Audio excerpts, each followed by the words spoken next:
اب ظاہر ہے اسپیکر کے کا ثوابدید ہوتی ہے کہ کسی کو سوال کا موقع دیں، ٹائم دیں نہ دیں، کتنا دیں، لیکن انصاف نہیں ہے یہ کہ اگر اپوزیشن کو ریزرویشن ہے، وہ تحفظات یا سوالات کرنا چاہ رہے ہوتے ہیں تو ان کو دینا چاہیے، لیکن وہ نہیں دے رہے۔ اب آتے ہیں، بہرحال نون لیگ نے اپنا پھر احتجاج کیا اور باہر آ کر پریس کانفرنس کی، لیکن نون لیگ کو کوشش، اسپیکر نے، احسن اقبال نے 2 مرتبہ کوشش کی بات کرنے کی، لیکن ان کو ٹائم نہیں دیا گیا۔ اسپیکر کے جو رویہ ہے، جو جانبداری ہے، اس پر آتا ہوں میں۔ آج شاہد خاقان عباسی نے بڑا انکشاف کیا ہے، 2 باتیں انہوں نے بتائی ہیں۔ ایک تو انہوں نے کہا کہ اسپیکر نے پارلیمنٹ لاجز میں پریس کانفرنسز پر پابندی عائد کر دی ہے۔ اب لو جی، یہ کچھ دن پہلے آپ کو یاد ہوگا، مریم اورنگزیب، شاہد خاقان عباسی، احسن اقبال، خرم دستگیر، محمد زبیر، یہ پریس کانفرنس کرنے آئے تھے لاجز میں، تو ان کو پولیس نے آ کر منع کیا تھا، نہیں کرنے دی جا رہی تھی، اور بڑی لڑائی جھگڑے کے بعد یہ پریس کانفرنس زبردستی نون لیگ نے کر لی تھی۔ پولیس والوں کا کہنا تھا کہ ہمیں اوپر سے حکم ہے کہ پریس کانفرنس نہ کرنے دیں، لیکن آج شاہد خاقان عباسی نے، نون لیگ نے وہ پریس کانفرنس تو کر لی تھی، لیکن شاہد خاقان عباسی نے آج بڑا انکشاف یہ پریس کانفرنس میں کیا۔ پارلیمنٹ کے باہر روڈ پر آج پریس کانفرنس کرنی پڑی ہے نون لیگ کے رہنماؤں کو، شاہراہ دستور پر۔ اب دیکھ لیں، پارلیمنٹ کے باہر، پارلیمنٹ کے گیٹ پہ ڈائس بنا ہوا ہے میڈیا ٹاک کے لیے، پراپرلی یہ نون لیگ کے دور میں، ایاز صادق کے دور میں بنا تھا، جب ایاز صادق اسپیکر تھے،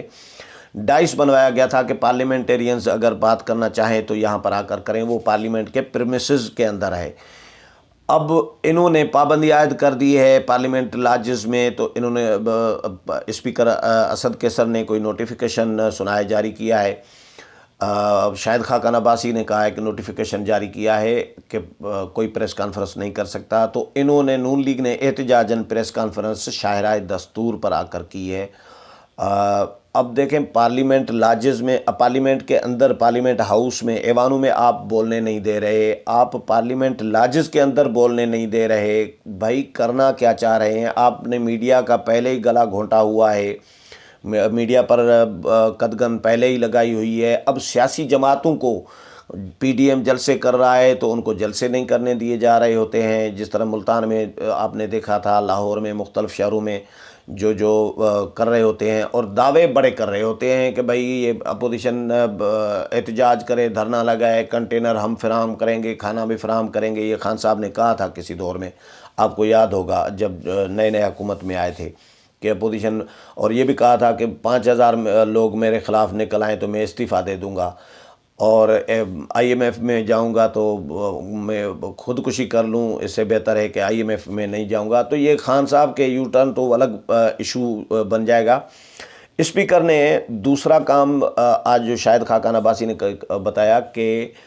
اسپیکر قومی اسمبلی اسد کیسر پی ٹی آئی کے پارلیمانی پارٹی کے اجلاسوں میں جاتے ہیں۔ اب اسپیکر کا یہ کام ہی نہیں ہے، ان کو نہ روایات کا پتہ ہے، نہ اصول، نہ اخلاقیات، نہ قانون، نہ آئین، نہ جو قواعد و ضوابط، سب کو بائی پاس کر کے اپنی مرضی منمانی جس طرح کرے جا رہے ہیں، کیونکہ لاڈلے ہیں نا، ظاہر ہے سلیکٹرز نے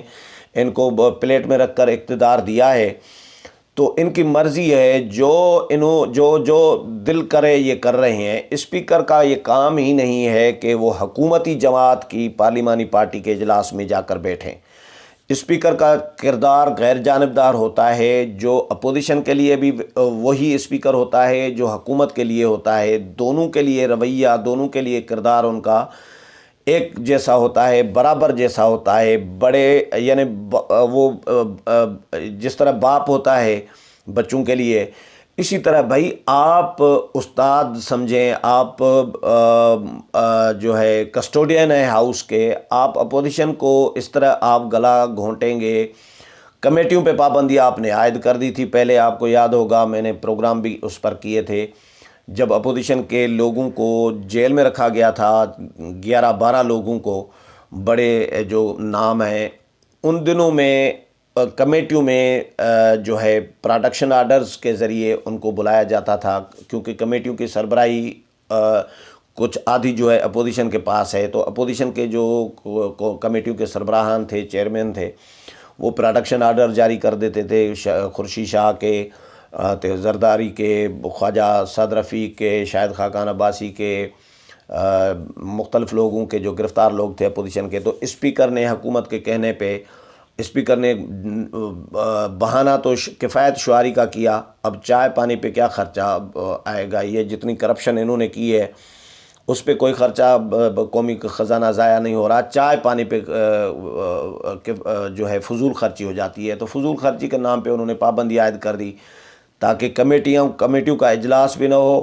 اور اپوزیشن کے پروٹیکشن آرڈر بھی جاری نہ ہوں گرفتار لوگوں کے. تو یہ اس طرح کا کردار اپوزیشن کے ساتھ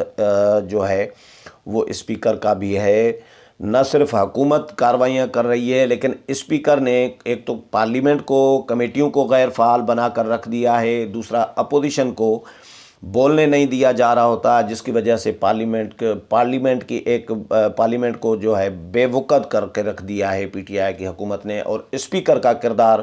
میرا خیال ہے 70 سال کی تاریخ میں ایک سیاہ ترین باب میں اسپیکر کا کردار لکھا جائے گا اسد کیسر کا. امید ہے پروگرام پسند آیا ہوگا، اگلے پروگرام میں پھر ملاقات ہوگی، تب تک اجازت چاہتا ہوں، اللہ حافظ.